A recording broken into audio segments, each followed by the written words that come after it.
Okay, on a very weirdly related note, Brian sent this in. It's Yahoo Answers user More850 who asks, has there ever been a scoreless basketball game?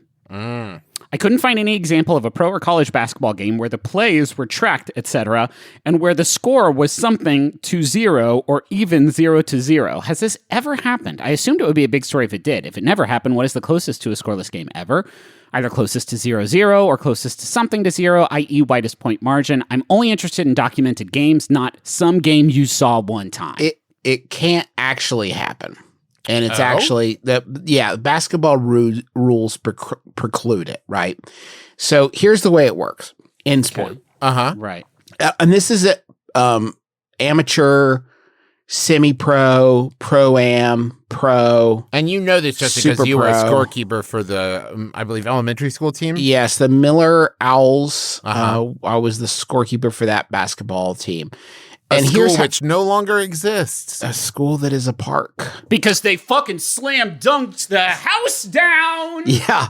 They shattered the rim, and that was apparently holding the whole thing up. The art school, the gymnasium, the lunchroom. Yeah. So what happened on this is, here's the deal. Anytime that a score is run up sufficiently on the other team to where there's not much chance of it being competitive, at that point, you trade in, or you sub in, if you want to use the parlance of sport, you sub in some of your bad players to give them a chance to get more accustomed to being on the field of play, which is to say the basketball rectangle. And you give them a chance to kind of get the nerves out, like playing your first big game, but the stakes aren't that high. Sure. And the problem is, if you go long enough down that road and the other team is still scoreless, at that point you are mandated to start doing what are called inspirational sub-ins. Oh, yeah, Their Facebook bait, basically. So if the like game the water is close, boy gets to play. Exactly, right? At that point, the mascot comes by and he's like, I would love to shoot a few, or I'd like to play point guard for a bit. Yeah. And like they start reaching out to people in the crowd, like anybody out there. Some guy's grandpa who never made the game-winning. You see where we're going. Yes. The coach, but he's wearing a propeller hat. Yeah. A girl, whatever, whatever, Justin, whatever it may be. That was a joke about society, Griffin. Oh, burning look society. At the layers. But the point is, that is what happened. The farther down that rabbit hole you go, the more people, by the end of it, the opposing team is going to be like, Alf, a trash can. That's the idea of capitalism. Like, you're not going to have another stationary basketball exactly. that's wearing sunglasses. A team from that bottle planet from Superman, the bottle city of Kandor. An actual Airbud, but it's just a dog that doesn't really have the skills. It's got to start somewhere. But that is why you cannot have a 0-0 game, a scoreless game, because eventually there's just no competition whatsoever. I think it's mean that in professional sports they don't have the mercy rule. I think that because I remember being a kid and playing a lot of different sports and really appreciating the fact that the mercy rule existed. Because mostly it meant that I could stop, I don't know, picking up pieces of grass in the field or whatever, and I could go home and think about my poetry or what have you. Yeah, you could.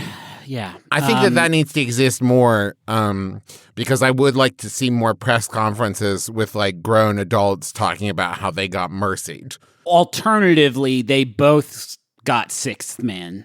Oh, right. They both got ghost friends, ghost family that are like in there.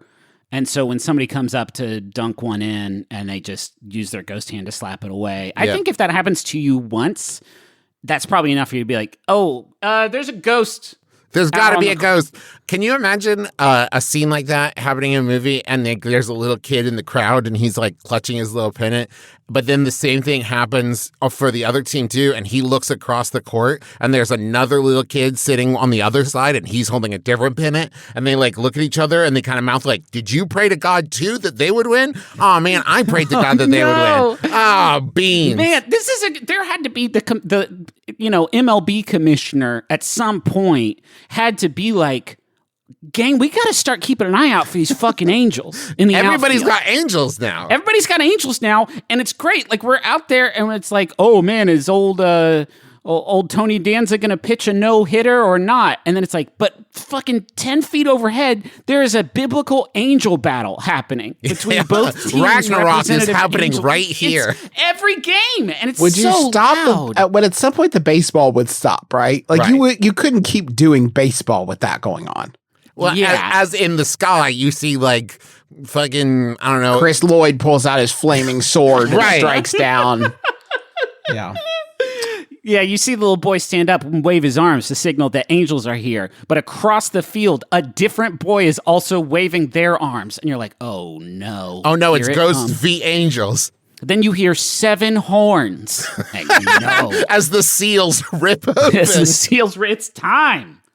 And this is an exhibition game. Yeah. We're ending the world. This is the All-Star game. What are you doing? It's the home run derby. It's the battle where it's the All-Star game. It's the battle when all stars will be snuffed out and darkness will reign. All stars.